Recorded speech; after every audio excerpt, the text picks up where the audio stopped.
Good morning, student. I am Sana from Mariam Higher Secondary School.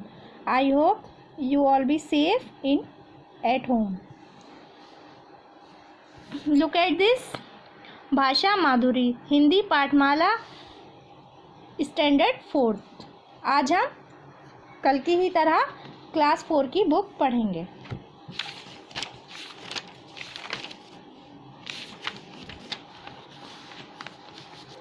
Chapter number 2 है हमारा योग्य शिष्य। ये एक कहानी है बच्चों।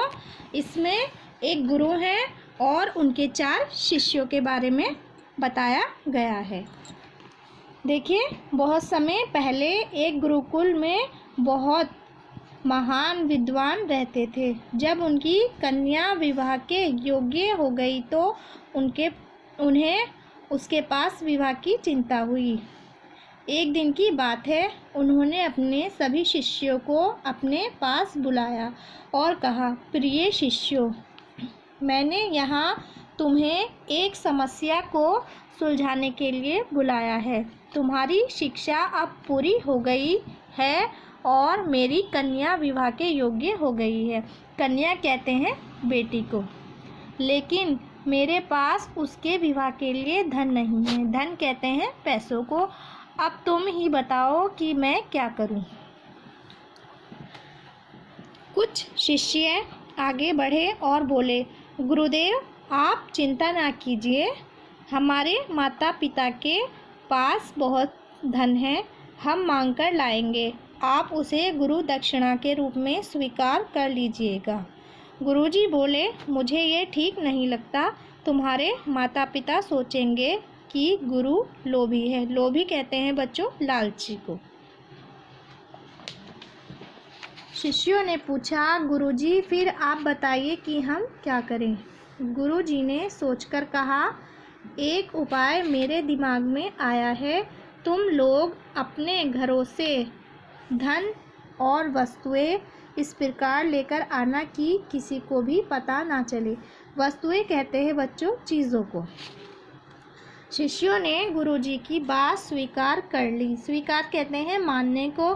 दूसरे दिन से ही आज्ञाकारी शिष्य अपने अपने घरों से धन और वस्तुएं लाने लगे। कुछ समय के बाद विवाह के लिए उचित सामग्री जमा हो गई। सामग्री कहते हैं सामान को। उनमें से एक शिष्य अभी तक कुछ नहीं लाया था।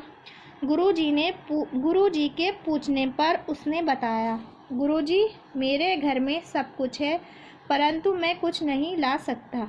गुरुजी ने पूछा, क्यों? क्या तुम गुरुजी की सेवा नहीं करना चाहते? शिष्य ने उत्तर दिया, नहीं गुरुदेव, ऐसी बात नहीं है। आपने कहा था कि सामान इस प्रकार लाना कि किसी को पता न चले।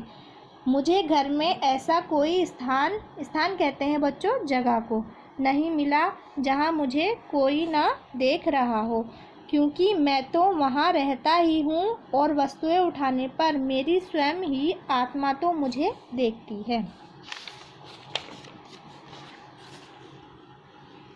आचार्य ने तुरंत उस शिष्य को गले लगाकर कहा, तू ही मेरा सच्चा शिष्य है। मेरे कहने पर भी तूने कुक्रम नहीं किया। कुक्रम कहते हैं गलत काम। यह तेरे अच्छे चरित्र की पहचान है। तेरे पास ही सच्चा धन है। तू ही मेरी कन्या के लिए योग्य वर है।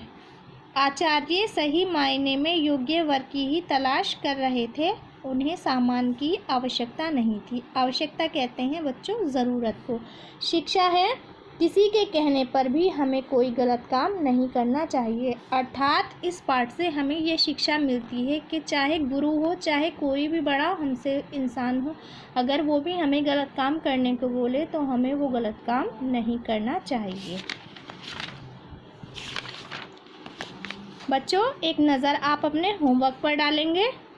जो कल आपको मैंने पाठ पढ़ाया था, ये उसके शब्द अर्थ है। जड़ी बूटियाँ कहते हैं औषधियाँ को, संस्मरणीय कहते हैं यादगार को, कल्याण कहते हैं भलाई को, प्रयास कहते हैं कोशिश को, संतुलन कहते हैं तालमेल को, सहायक कहते हैं सहायता करने वाला, टोली कहते हैं समूह को, स्वस्थ कहते हैं निरोग को, इकट्ठे कहते हैं एक साथ, छाँव कहते हैं छाया को। अब ये आपके क्वेश्चन आंसर है। कविता में बालक जन्मदिन पर क्या करने की बात कर रहा है? बताइए क्या करने की बात कर रहा है? पेड़ लगाने की बात कर रहा है। पेड़ हमारी सहायता कैसे करते हैं? पेड़ हमारी सहायता करते हैं, हवा को साफ करते हैं, हमें रोटी, कपड़ा, फूल आदि देते हैं। पेड़ों पर पक्षी क्या क्या करते हैं? अपना घोंसला बनाकर रहते हैं, वहीं खाना खाते हैं, सोते हैं। हम प्रकृति का संतुलन किस प्रकार बना सकते हैं? अधिक से अधिक पेड़ लगाकर। हमें अपने जन्मदिन को संस्मरणीय किस प्रकार बनाना चाहिए? जगत कल्याण का करके प्रकृति का संतुलन बनाना चाहिए। अंडरस्टैंड?